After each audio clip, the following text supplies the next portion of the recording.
You're listening to Permission to Shine, the podcast by Sherisse Bisram. The Oxford Dictionary describes permission as the action of officially allowing someone to do a particular thing, consent, authorization. What if you were that someone and you gave yourself the permission to be everything you wanted to be and more? No more playing small and accepting less than. You are worthy of the life of your dreams, regardless of what it is that you've been through. And honestly, it's exactly what you've been through that has shaped you into the version of yourself that you are now. Like a diamond, you've endured so much, but instead of breaking, you have become stronger and brighter. And if that's not a reason to shine, then I don't know what is. And if nature can do it, then why the hell can't you? You are brave, you are strong, you are powerful, and you are enough. Hear my call and give yourself the permission to shine, because you don't realise how many people are inspired by your light. Like, share, follow, subscribe, and listen out for more. Stay tuned. Welcome everyone. This is episode 7 and I am with Avatâra Ayuso, and I know Avatâra because I work with her in the charity Our Dance charity. But Avatâra is also a world-renowned choreographer as well as the director of the charity. So she is a powerhouse woman. I was literally swooped into her straight away. I did an interview with her when I was doing my master's, and straight away I was like, yes, this is the energy that I need to absorb in my life. So yeah, I've been really lucky to work with Avatâra for the last 2 years, I'd say. Yeah, wow. So yes, Avatâra, lovely to have you here. So tell us about you. Okay, yeah, I'm very excited to be here with you as well, and whoever is listening. About myself, well, my career started as a choreographer. No, that's not true. I started as a dancer, and that's where I thought my life was gonna go to, as a ballet dancer. And life and injuries took me to another path, which is contemporary dance, Argentinian tango. And then as I was developing my career as a professional dancer, choreography came into my life. And that, again, was a life-changing experience to know that I could build my world, share it with people, and communicate with them beyond the body in motion, which is my experience at that time. So my company developed works and has developed and still is developing work around the world. The company is called AVA Dance Company. And as I was working in my company in different countries, I realized that there were fantastic women and girls that were not having the opportunity to develop their talents as I had. You know, I was very aware of the privilege that I had, even though it was not easy and it still is not easy.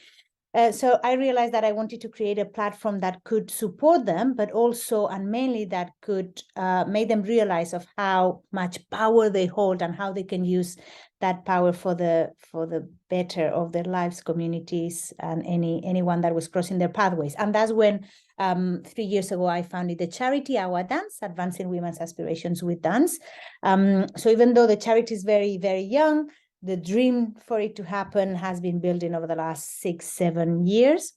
And yeah, I'm originally from Spain, based in the UK now for about 17 years, something like that. Amazing. So as you can hear, really colourful life, full of lots of experiences and lots of travel, as well as I know from your choreography, but also life.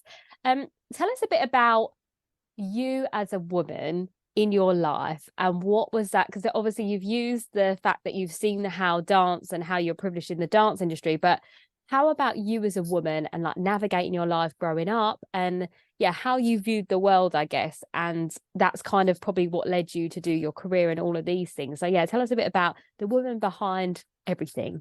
The woman behind everything.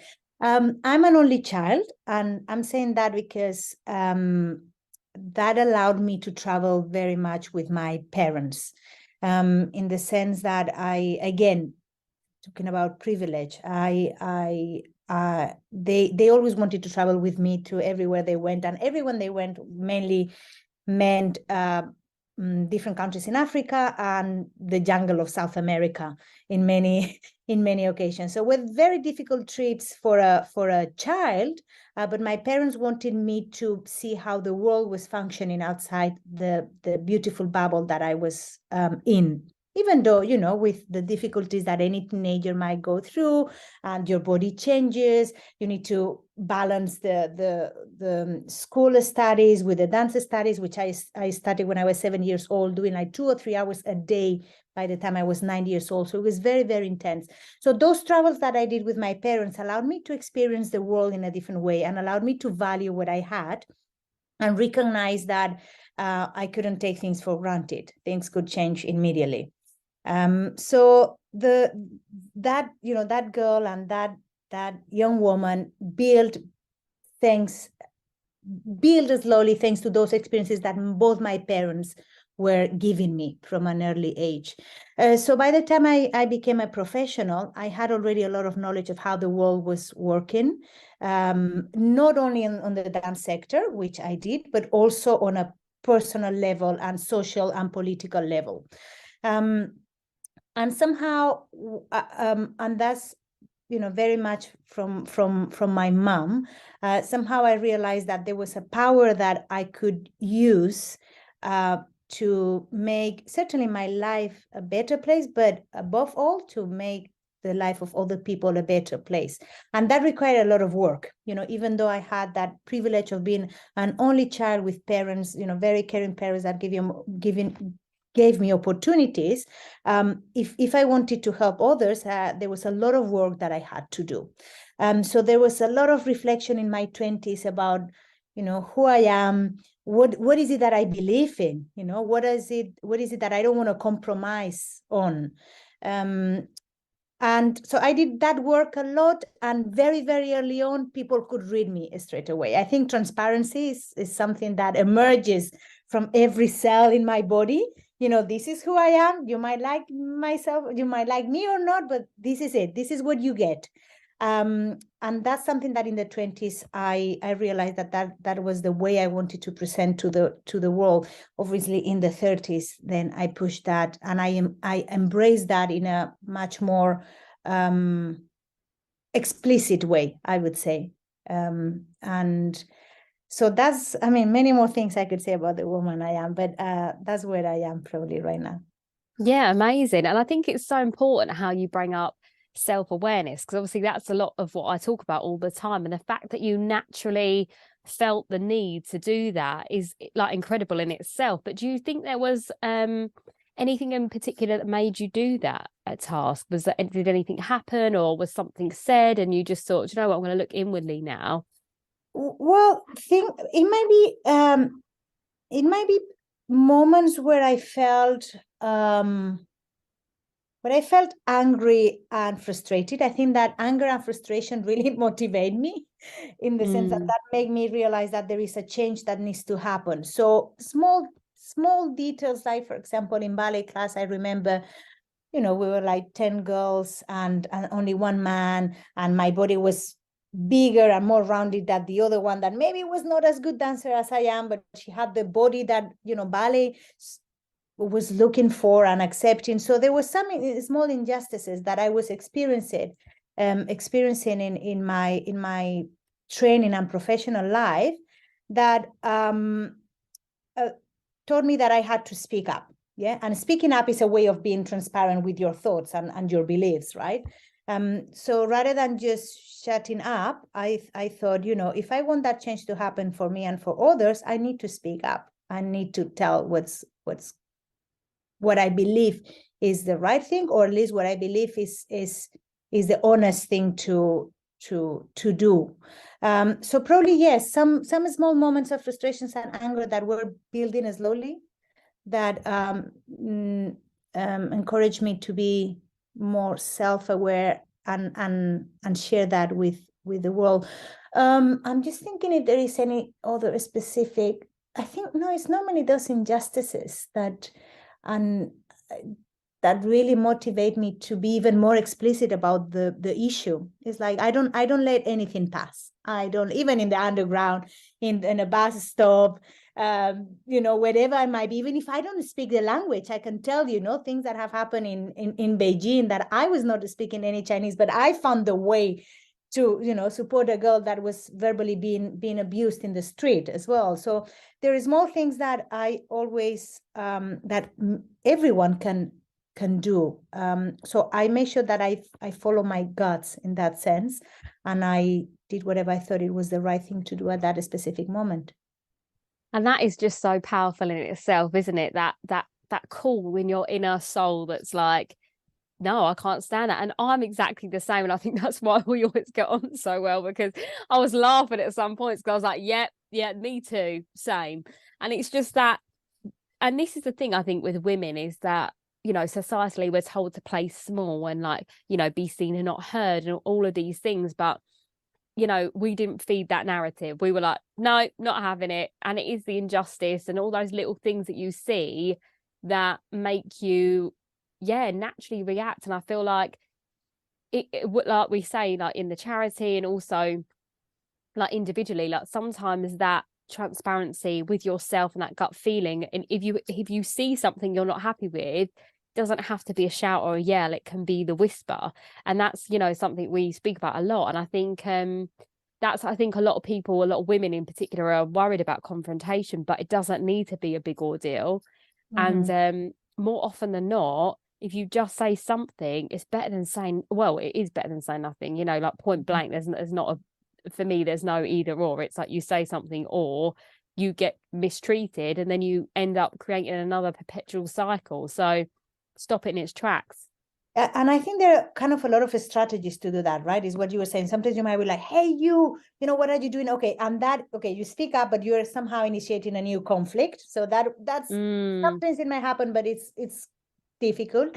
Another time you might just go and talk to the person that is suffering that injustice and help them to go out of that situation. But recently, in the last, I would say 3-4 years, I've started to develop another strategies, which is actually to engage in conversation with the person that is, that is, how do you say that? Doing the injustice. The perpetrator. Exactly. Like really engaging in conversation. And it's like, so, how are you today? Well, it's like, why are you asking that? Maybe it's like, well, I just want to know why you've created that situation. Is there something that has happened? Is there a way that we can help, and understanding where that person is coming from to create and generate that conflict. And, most of the time it's working because people want to be heard and they want to have a chance to explain their views as well. And you might not agree at all, and it could be completely different to your values. But if you give people the opportunity to explain, what are you doing that? Where are you now? And what do you need? They normally will engage into that conversation that can at least foster a little bit of reflection. And I want to believe that also some change might be initiated also. That's really beautiful and a real actionable task for a lot of people, because I think, the idea of saying how you feel directly or confronting a situation is scary, but actually just asking the question like, is everything okay? Or how's your day been today? And then it throws them off a little bit because, when they're in the midst of being angry, that emotion, they have to go back inwards almost to recalibrate. And actually, like you said, I've done that a few times, and 9 times out of 10 that people are like, I'm so sorry I came across like that. I've just had a really stressful day, or it's been a crazy week. I'm sorry, I did take that out on you, didn't I? And that's the great thing about, I guess having the what's the word? I guess the confidence to say how you feel and be open to hear all sides of the story. Even, if you are the one confronting something and you feel there's a problem, I think it's just being open to always hear all angles, because, if we don't take accountability and we're not self-aware, we could be actually the one that's causing the problem. But we could have been barging into that person over and over again. We didn't realize because our bag's on our back. Do you know what I mean? And we've caused it. So there's always a to and fro in every situation. I think we can't always assume that we're the victim or assume that we have no part to play in a situation. Like sometimes it is all connected. But yeah, really useful things to say there, and actually not where I thought this conversation was going, but really important, because I think this is what a lot of people need to hear, don't they? You know, especially with the confrontation game, like so many women I speak to about that, and it is all tied into this umbrella of self-awareness and understanding yourself and all of that stuff. So it really, really is that. But yeah, let's maybe talk a little bit about how, you know, dance has played a part in your life in a way that's deeper than just the dance, you know, as dance. You know, what has it done for you as a human? Yeah, I mean, obviously, I started my dance career as a normal dancer, let's say, with the traditional training where you do 2, 3, or 4 hours a day of dance. You know, a class, repertoire, some new creations that the teachers were doing with you. And then when I became the beginning of the journey as a professional, it was, again, mainly reproducing choreographies that have already been created, kind of accepting the role that a dancer, a woman, has in the creative process, which is pretty traditional in the ballet world. That's my main training. So, so my understanding of dance was you perform or you teach. The idea of well-being was not even there at that, you know, the first 10 years of my training. So it was dance as a way to obviously but to express who you are, but at the same time, who you are filtered through the voice of another person, of a choreographer. It was quite conflicted for me to understand that how can I express myself on point shoes when they're painful and I'm playing Giselle, that she's 15 years old, loving someone still with a flower. So it was quite difficult for me to see where their self-expression was.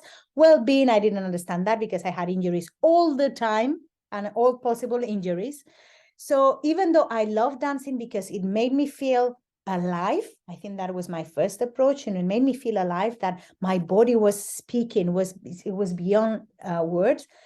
There were so many layers that I didn't perceive.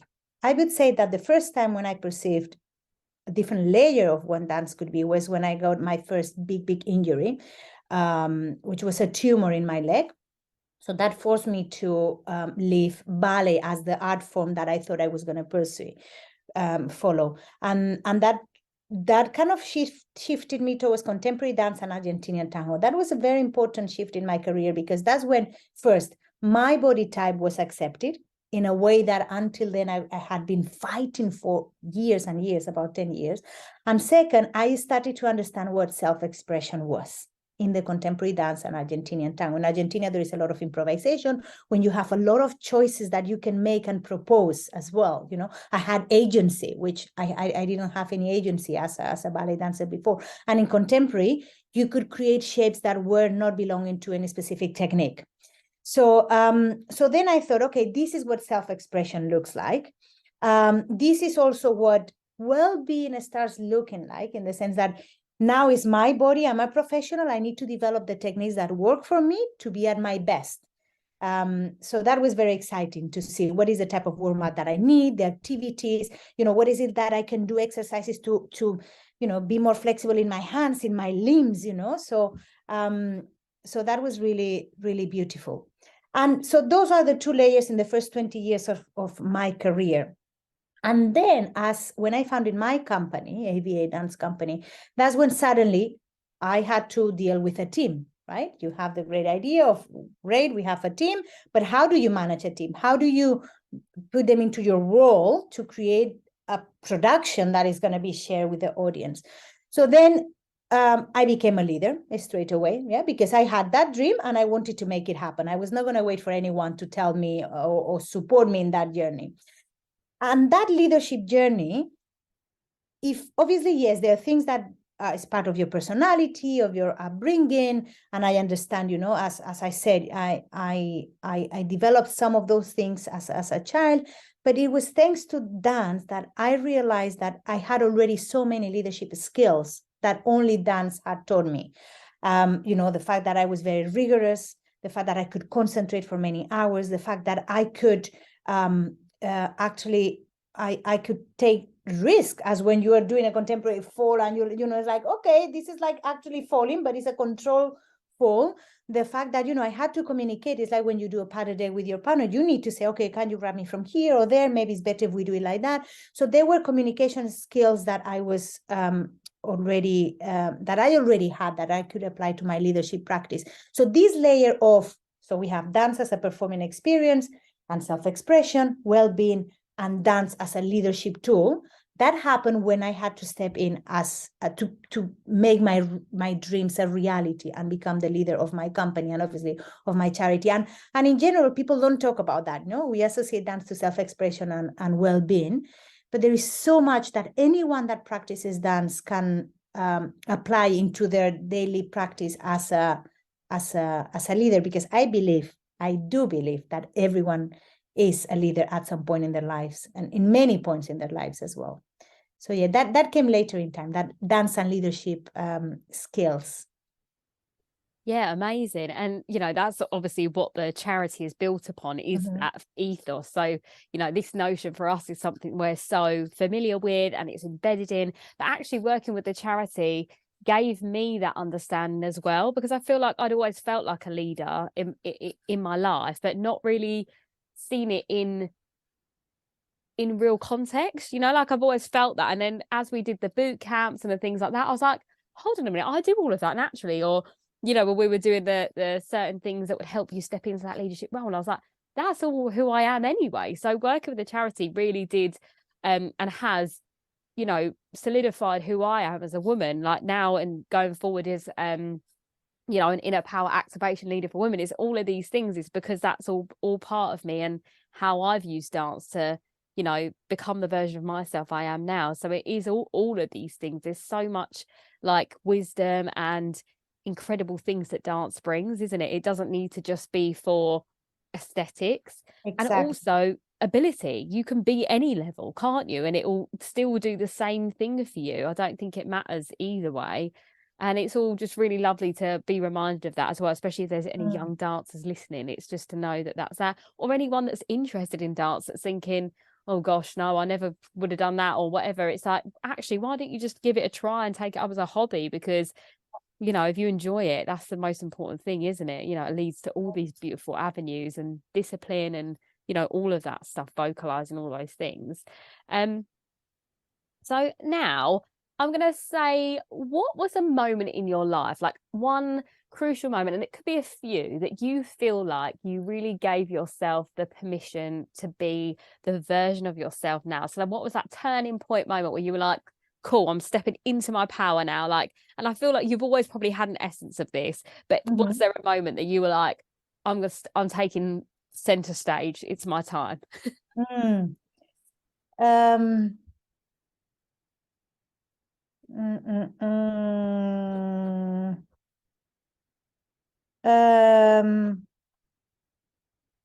Okay, I would say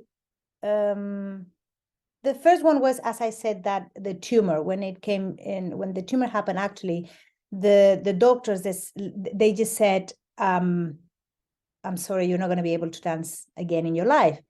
So that moment kind of, actually, the first thing that came to my mind without reflecting about that, I was shouting to the doctor that maybe I shouldn't have done that. But I said, you are no one, to tell me what is it that I can and I cannot do.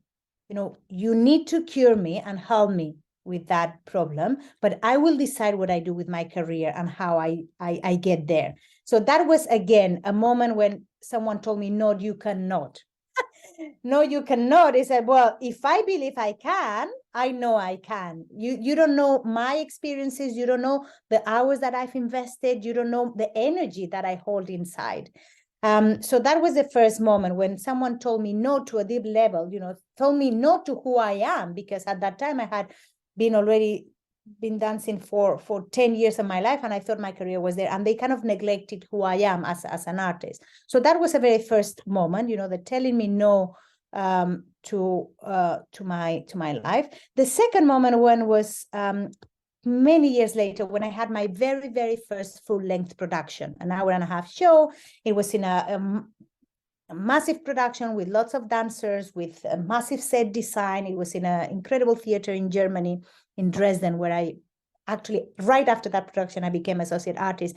But I arrived in a moment where there were a lot of a team member with a lot of German men that didn't trust a young Spanish woman to lead this massive production. So I was experiencing every single day of the rehearsal with the team around, confrontation, like you are not able, you're not going to be able, your dancers are not going to be able, it was constantly no and no and no and no. And I trusted my dancers and I trusted myself. So I didn't let that to put me down. And actually the motivation again to say was, I'm going to prove you wrong. So every time they were saying something, it's like, give me one more week, give me a few days, And I remember that moment when they came to see 2 rehearsals before the dress rehearsal. All of them there watching and seeing my dancers, all female dancers, pushing the structures, going up and down, having fun, dancing. Their faces of, we didn't trust you, I'm so sorry. Their face said everything. They didn't have to say sorry. That gave me such a power to, like I felt like all my energy is like, I made it. And thanks to you, because you said no and you didn't trust me. That's what gave me even more energy to achieve the standards, the highest standards that I wanted. So as a choreographer, that was a big turning point to know I can. And despite people not believing in me, I could, and I did, and I will. So that was the second big moment when I thought I have this power and I'm going to use it regardless of what you think. There might be another point, maybe in the conversation it will come up, but those are the 2 points, the injury, the tumor that didn't stop my career when everyone thought, and then that very first production when people around didn't believe it was possible.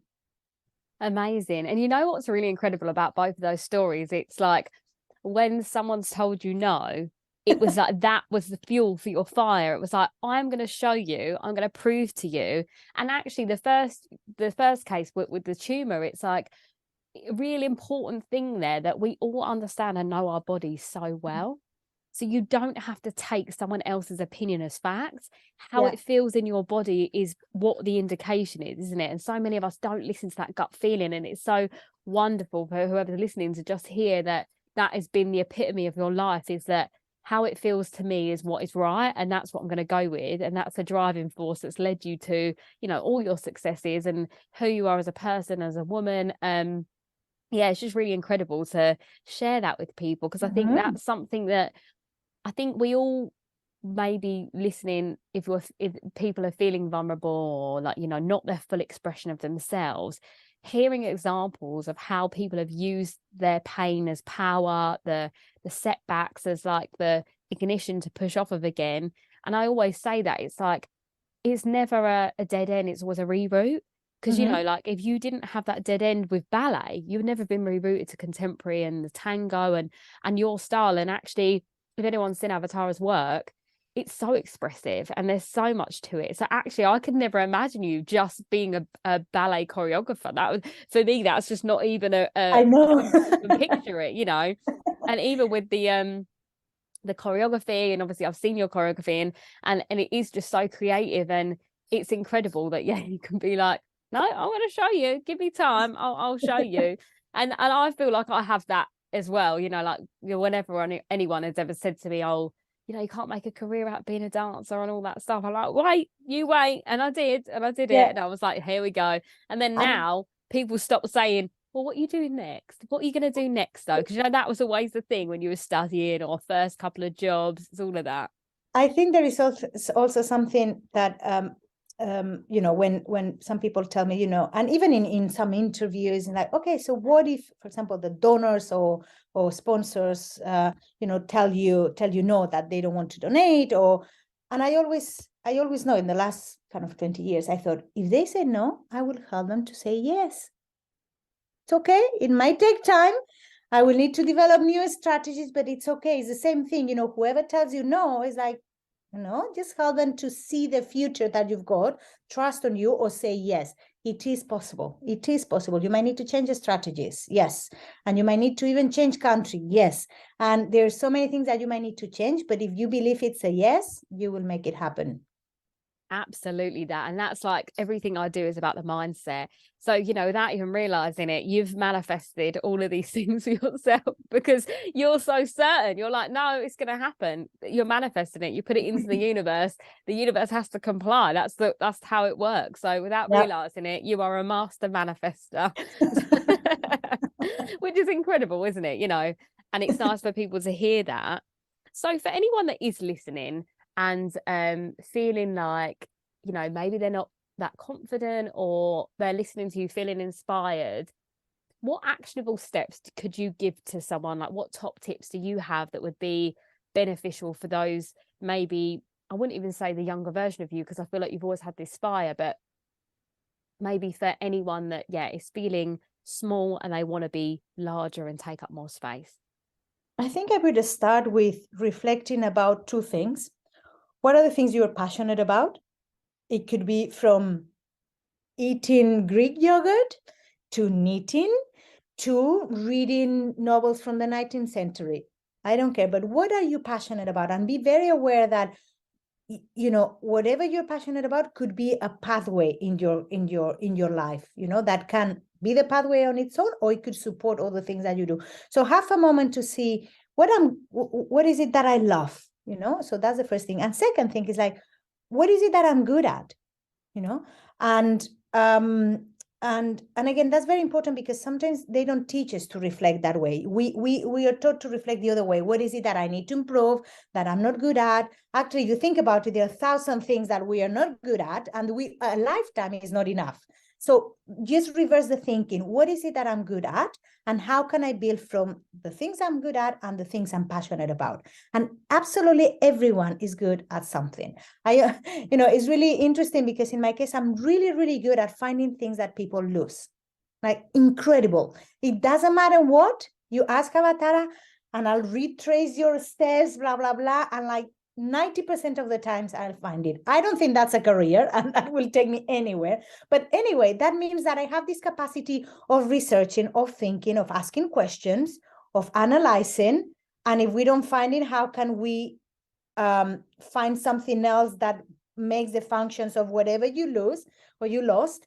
So again, those two things. What are you passionate about? Stick to those and nurture those. And what are you good at? And if you're good at something tiny, as I said, it might be something tiny, stick to that and improve that and build from there. And then other skills will emerge. But don't punish yourself for what you're not good at and what you don't know and what you don't like. Do the opposite.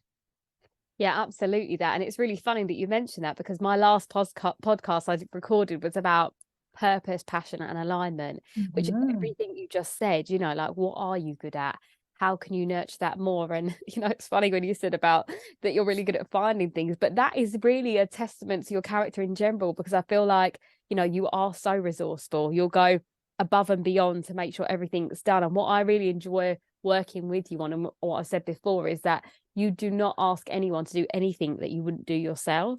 And I think that is incredible leadership, you know, like, and I've learned so much from working with the charity and you in terms of like transparency, open communication, all of these things, accountability is all tied into this real true part of just being authentic to yourself. And I think because you lead that way, by default, everyone around you mirrors that energy, which is exactly it, isn't it? That's the core of it. You are the core of the universe, and we're all mirroring you, you know, in that space. And equally, it's like a beautiful cycle that started now that, you know, we all get to share on and pass on. So yes, well done for being incredible.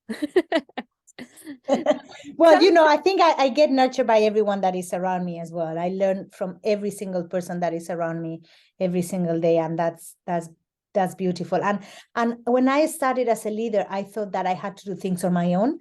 And as I moved with experiences, realized, no, you actually need to get people that are better at things that you don't know to help you achieve your dreams. Like obviously I may have knowledge of report writing or marketing or finance, or so I might have that, but there is a point where you need to get someone that is better than you are, and that's when leadership starts growing in a healthier way, when you bring a team that aligns with your values and that can shine in what they're good at, and they actually enjoy it, then the learning is from everyone and the enjoyment is for everyone.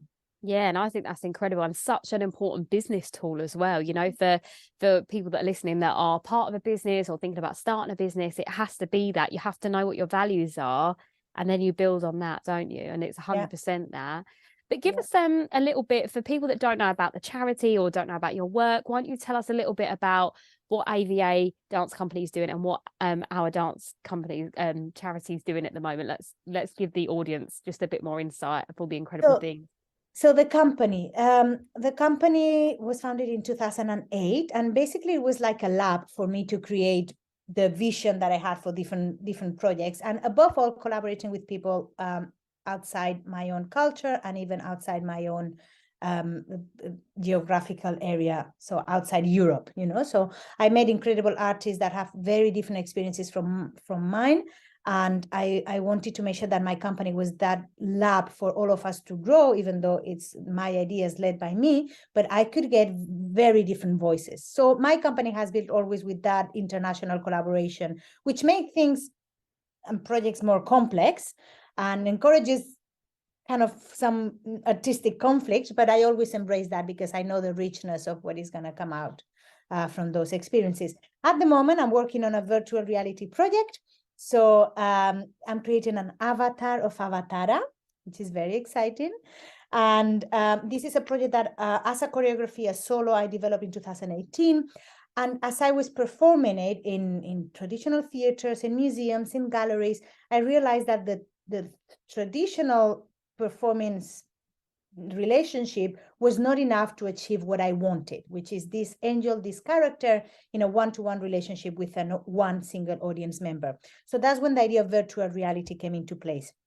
So now I'm developing that. I'm hoping that this 2023 is going to be the end of the project, hopefully in September, October, and we can start sharing it with the world. But a beautiful performance where VR and performing arts come together to create a world of feelings and well, many other things, I hope. And then on the other hand, I'm also doing a production for the National Ballet of Chile, a massive production, completely different scale, for 50 dancers with a full orchestra, a biopic on a woman, Nijinská with A, the sister of Nijinsky, but she actually had a 60-year choreographic career all across the world. So I'm gonna kind of do historical justice and bring her back into our lives. So yeah, as a choreographer, I have to say that many of the topics that I choose is to bring back or empower women on stage, but also off stage. And then with the charity, so that's the other organization that I'm leading, this 2023, we're concentrating a lot on research and how we can provide, even though the charity is for the social sector, for women and girls in the wider society, one of our strands is for women in dance. So we are providing research about what is the gender balance in the current sector. So once we understand the data, then we can produce change. We also have in the charity leadership development activities, which obviously, Sherisse, you are very much involved. How can we teach leadership through dance? And advocacy, we are building slowly. So it's very young, only 3 years. And, there are a lot of challenges, but I'm hoping that the network of women and girls that we are building become part of this kind of flower that is not going to have an end. Sometimes it might change direction. That's okay. But that's where we are, in a very early stages of the charity and kind of not that early stages of my dance company. Amazing. Yeah. And it is all so incredible. All of it is just amazing. And I think what probably people listening are wondering, a question is, how do you manage to juggle everything? Because I am always in awe of it. So I'd like to know, do you struggle with burnout? If you do, what are the tools and tips that you use in that space? But equally, if you don't, what are you doing to manage your time efficiently so you get the best out of you and everything around you? So my strategy is organization. And planning ahead. And so my calendar is it is my life, and I'm not obsessive about it. What I do is, this is a tool to make my life easier.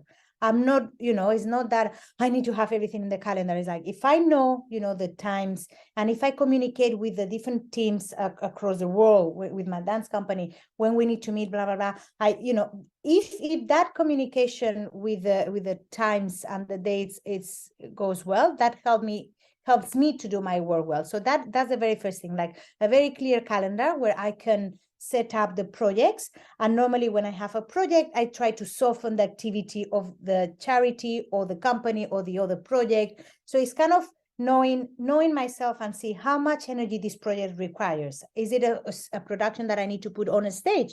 That means like it's 300% of my attention needs to go to that project.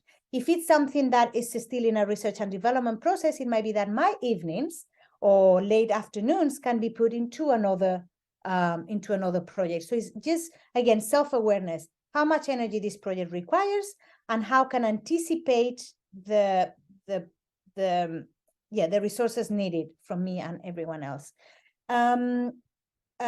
Also, I try to, something that works for me is the fake deadlines.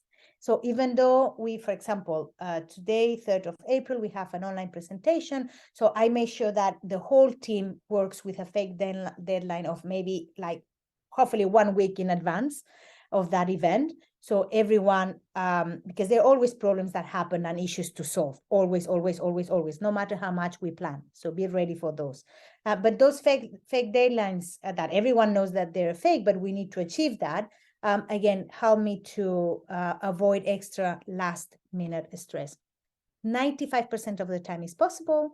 Sometimes it's not possible. And when that happens, then I need to put a lot of extra hours. And I tell the people around me, from family members to team members, and I might say like, this week is full on. So I'm just going to concentrate on that. I'm sorry, I'm not going to have eyes or ears or anything else for anyone else. So again, communicating that helps me, but also the people around me, rather than like, like getting nervous with them because they're asking me questions. No, I'm just going to be transparent and tell them. Burnout, it happens not very often, again, because I put those strategies. I'm also very aware of how many problems will emerge always, no matter how and no matter how you do what you do, sorry. But at the same time, I tend to have plan A, B, C, sometimes D, anticipating. Okay, if we don't have that, what can we do? That person can jump in, or if someone cannot do it, with COVID, that was, I guess everyone has experienced that with COVID, you had to have plan C and D. It's, there was plan A and B was not enough. So yeah, I would say those are the mainly strategies. Burnout, just communicating with people, and sometimes a little cry is good, like, I cannot anymore, but still you have to do it. So then you go back to it. And it's like, okay, fine, boom, I just cried, but deal with it. You have to make it happen. Yeah, absolutely. That 100%. And I think really, like, I could narrow it down to like self-awareness, really good boundaries, and just being disciplined. I think that's like really important. And all of what you are, I think, just knowing you as well, like how you do. I'm always impressed. I can't even understand, but I think because you are so self-aware of how you work, you fit things around the times that work for you. And then you identify, actually, that's not going to work. We can move things around. So it's also being flexible as well. Because I think although you're very dedicated to your timings and everything, it's also, knowing where you can move things around. And I guess that's really what you're saying with the D and the C and D kind of plan. It's having that flexibility 100%. But no, it's incredible. And I think for anyone that doesn't know you, like, you're an absolute powerhouse of everything, like life, business, you're just juggling all the plates and all the things. So it's good to hear that obviously you are doing it in a way that works for you, and also, making time to have a life as well, because that's also really important, isn't it? Oh, yes. I mean, my calendar, you see, like the month of August is in red. In red means holidays. Unless I have the super mega project of my life, which it happens once every 6 years that I cannot say no, I try to block those times for holidays. And again, I learned to do that in my 20s. I was all the time doing, and then I said, no, I really need time for my life, for my people, for my family, for my friends. So it might be that I have a whole month of holidays and I say, okay, so those Mondays are going to be dedicated to work, because obviously the organizations depend on me. I cannot just delegate. But again, I'm very specific. So yeah, knowing when I need that restful time and unlock it, it's very, very important. And loving what you do as well. You know, I'm not sure I could do this if I was not passionate, and I think that would also a good drive. You know, you push because you love it, and otherwise I don't know if I could do it. Absolutely. No, 100%. I fully agree with that. I think your passion is fueling everything that you do, and it's evident, you know, so it's really incredible. To kind of round off, I always do this little segment and it's called Soul to Soul. So because you're not woo-woo like me, like overly like crazy spiritual lady, I guess the best way for me to word it is like, if you had like your legacy statement that your soul wanted to be known for, what would it be? A statement. Ooh.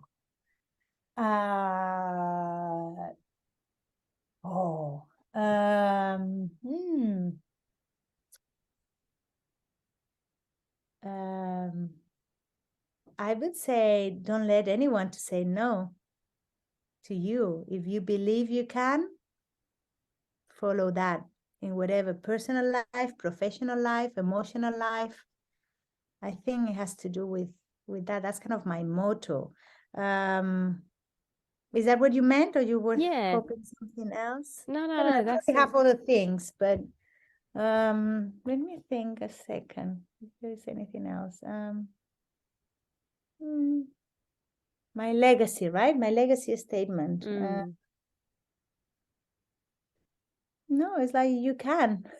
Yeah, You no, I can. think that's perfect. Yeah, absolutely that.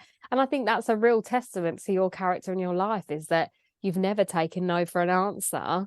And you've always followed what your intuition has said, and that's led you to who you are. And I think everyone, like I said before, could take something from that. You know, like if it doesn't feel right in your body, then don't do it. And if it feels like, no, I can absolutely do this, then go full steam ahead, no matter what anyone says to you. So yeah. Yeah, exactly. Trust yourself. Yeah, trust yourself. I think that's important one to, we need to learn to do that, but trust yourself, because your body and your mind are very intelligent entities, and they know you better than anyone else, your body and your mind. So listen. Yeah, absolutely that. Yeah, listen to that inner voice, because she always knows. But thank you so much for coming on, Avatâra. What we'll do is we'll put all the details of like the charity and your company in the show notes.